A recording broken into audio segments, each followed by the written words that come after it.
Hello everyone, welcome. In the previous video, we had started our discussion on the different types of foreign direct investment, and the types of FDI were categorized on three different bases as depicted here in the flowchart. In the previous video, we discussed about inward FDI and outward FDI. Now next, let's talk about the different bases, that is how the foreign direct investment can be categorized on basis of target of investment. So for that, we have different types of FDIs and we'll begin our discussion with greenfield investment. Basically, greenfield investments refers to all those activities or assembling all the elements right from scratch, that is right from the very beginning. To be more precise, greenfield investments are the main target of a host country's promotional efforts because it starts from scratch, and that is why it creates new production capacity, jobs, and even helps in creating technology transfer and technical know-how. Along with that, it can lead to linkages to international marketplace. For example, Honda made a setup from scratch in United Kingdom. So this is a prime example of a greenfield investment. Next, on the basis of target of investment, another type of FDI can be understood as mergers and acquisitions. Simply mentioning about mergers and acquisitions, which is a very important form of FDI, the cross-border mergers, they occur when the operations and assets of a firm from multiple countries are combined to establish a new entity. Basically, here the domestic company becomes an affiliate of the foreign company. In this type of FDI acquisitions, they provide not very long-term benefits to the host country's economy as in the case of the greenfield investment. But despite of these facts, still mergers and acquisitions are one of the very important form of FDI. For instance, Microsoft announced the acquisition of UK-based provider of robotic process automation software, Softomotive, in May 2020. Next, let's talk about horizontal FDI. Horizontal FDI occurs when the multinational company undertakes the same production activities in multiple countries. That is basically what happens. For example, the investment where an investor is establishing the same type of business operation in a foreign country as it was operating in the home country.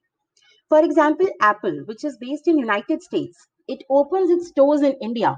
So that would be called as horizontal investment. Next, we have vertical FDI, vertical foreign direct investment.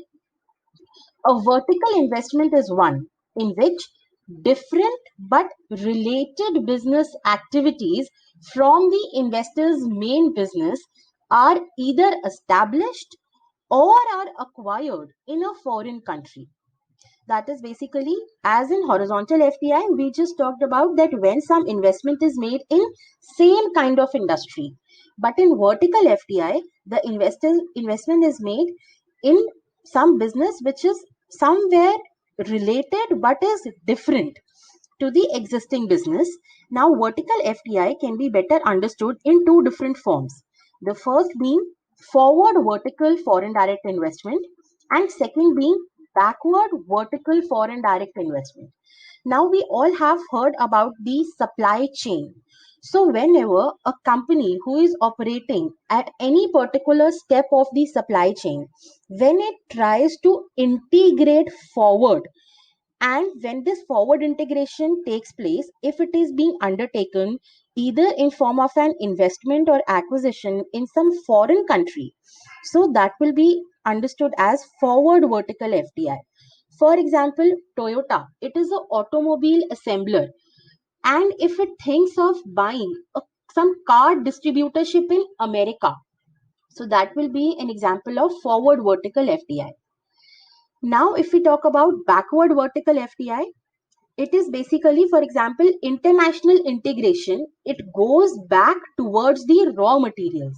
like again talking about Toyota, if Toyota getting majority stake in a tire manufacturer or maybe gets involved in rubber plantation, that is, it is trying to integrate backwards towards any kind of raw materials available to it. So these are two different types of vertical FDI. Now, next we'll talk about that how these backward vertical FDI, forward vertical FDI and horizontal FDI can be understood through this diagram. As we can see, if a manufacturer is in the home country and the manufacturer is planning for horizontal FDI, then it will be staying in the very same business as the manufacturer of the same product in the host country as well. And if the manufacturer is moving towards backward vertical integration, then maybe in host country it will become a raw material supplier. And if a manufacturer is aiming towards forward vertical foreign direct investment, then for example, it may become a distributor in a host country, just as we discussed with the example of Toyota. So this small diagram is helping us to understand that how the type of FDI works, specifically with horizontal and vertical FDI. Now next, we'll talk about that how the FDI can be categorized on basis of motive of investment. The very first type is resource seeking. Resource seeking simply means that when investment is being made in any foreign country with the purpose of gaining access to some specific resource. To be more specified, investments which seek to acquire some factors of production that is more efficient in the host country. So that is called as a resource seeking FDI. For example, there may be availability of some physical human resources or maybe availability of some natural resources in some other country. For instance, we know about that some oil wells or the resources are available in Arab countries. So certainly we'll try and make an investment in those nations specifically for that particular resource. Next, we'll talk about market seeking foreign direct investment. Simply, investments which aim at either discriminating new markets or maintaining the existing ones is called as market seeking foreign direct investment.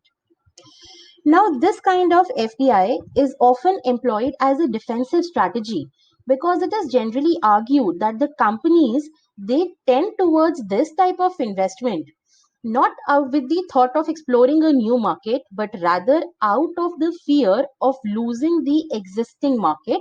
And that is why companies resort to market seeking FDI, that is for investing in the different kinds of markets in various countries.